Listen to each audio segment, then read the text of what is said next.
আমার প্রশ্ন হচ্ছে, আমি একটি পোস্টারে দেখেছি যে বলা আছে সঙ্গীত এবং নৃত্য ইসলামে গ্রহণযোগ্য নয়। এটা কেন? মানে আমি বলতে চাইছি যে আপনি এটা এমনি এমনি বলতে পারেন না যে গান বাজনা বা নৃত্য করো না। যেমন আপনি যদি বলেন যে ভরতনাট্যম বা অন্য কোনো নৃত্যের ব্যাপারে যেখানে সঙ্গীত আছে, এমনকি এমনিতেও আমরা সঙ্গীতের মাধ্যমে ঈশ্বরের প্রশংসা বা নিজেদের আবেগ প্রকাশ করে থাকি, তাহলে গান বাজনা গ্রহণযোগ্য নয় কেন? বোন জিজ্ঞেস করলেন যে কেন ইসলাম ধর্মের সঙ্গীত এবং নৃত্য নিষিদ্ধ। প্রথমে আমি সঙ্গীত নিয়ে বলছি, এরপর নৃত্য। সঙ্গীতের ব্যাপারে বলা যাবে, আমাদের প্রিয় নবী মুহাম্মদ সাল্লাল্লাহু আলাইহি ওয়াসাল্লাম বলেছেন যে সঙ্গীতের বাদ্যযন্ত্র সাধারণ নিয়মে সবই নিষিদ্ধ, তবে তিনি যেটার অনুমতি দিয়েছিলেন সেটা দাফ, একপাশে খোলা ড্রাম যাকে বলা হয় ডাফ বা ডাফলি।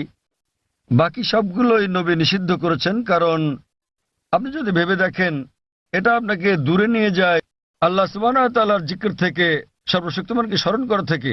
এ কারণে যখন আমরা এরকম গান শুনি, যেমন ধরেন সিনেমার গান হোক, সেটা হিন্দি, মালায়ালাম, তামিল বা অন্য কিছু, আপনি দেখবেন যে এই হিন্দি সিনেমার গানগুলোর বেশিরভাগ কথায় একেবারে বাস্তবতা বহির্ভূত।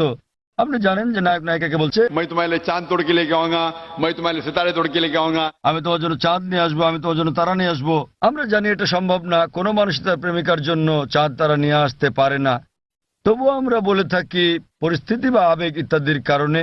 তো এই কারণে সাধারণ অনুশাসন হচ্ছে যে সঙ্গীত একজন মানুষকে আল্লাহ সুবহানাহু ওয়া তাআলার কাছ থেকে দূরে নিয়ে যায়। এ কারণে আমাদের প্রিয় নবী বাদ্যযন্ত্রকে নিষিদ্ধ করেছেন দাফ ছাড়া।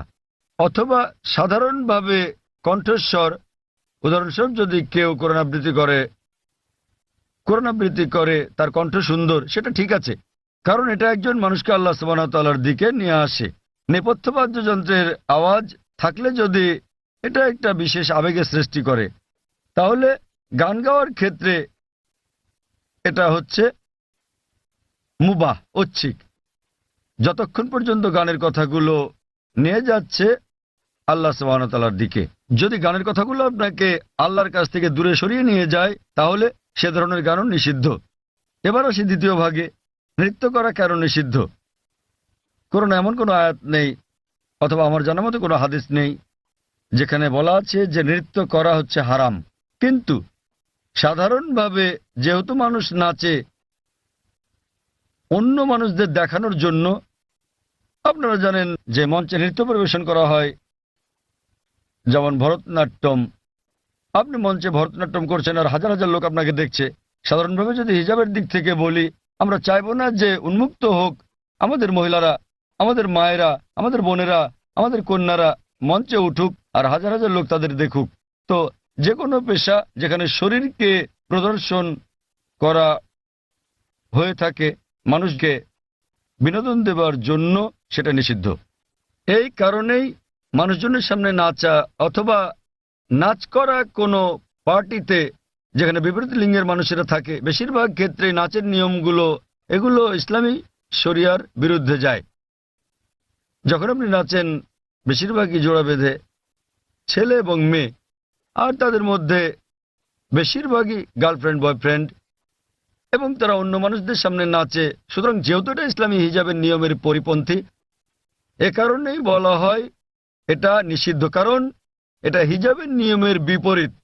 তাই বুঝতে হবে যে যখন নাচ করছেন, আপনি মানুষজনের সামনে নাচ করছেন, পার্টিতে যাচ্ছেন, আবার ঘুরে বেড়াচ্ছেন, আর না হলে শুধু স্বামী স্ত্রী মিলে যেভাবে খুশি সময় কাটাতে পারেন, যতক্ষণ এটা শরিয়ার বিরুদ্ধে না যাচ্ছে। বদ্ধ ঘরের ভেতরে স্বামী স্ত্রী মিলে যা খুশি করতে পারেন, যদি এটা কোরআন ও হাদিসের নিয়মকানুনের বাইরে না যায়, কোনো সমস্যা নেই। কিন্তু যেহেতু বেশিরভাগ সময় নাচ শরীরকে প্রদর্শন করে থাকে, এতে গান থাকে, নাচ থাকে, আপনি মঞ্চে উঠছেন না, লোকেরা আপনাকে দেখছে, তাই এটা শরিয়ার হিজাবের নিয়মের বিরুদ্ধে। এ বিষয়ে আমার ভিডিও ক্যাসেট দেখেন, ইসলামে নারীর অধিকার আধুনিক না সেকেলে, সেখানে বিস্তারিত আছে কেন আমরা মুসলিমরা নারীদের নিরাপত্তা দেই, ভালোবাসি, তাদেরকে কি চোখে দেখি। যেহেতু আমরা নারীদের ভালোবাসি, আমরা তাদের নিরাপত্তা দেই এবং আমরা তাদের প্রদর্শন করতে চাই না। এই কারণেই যে সমস্ত পেশায় প্রকাশ্যে গান গাওয়া বা নাচ করা অথবা মডেলিং এর ব্যাপার আছে, সেগুলো নারীর জন্য নিষিদ্ধ।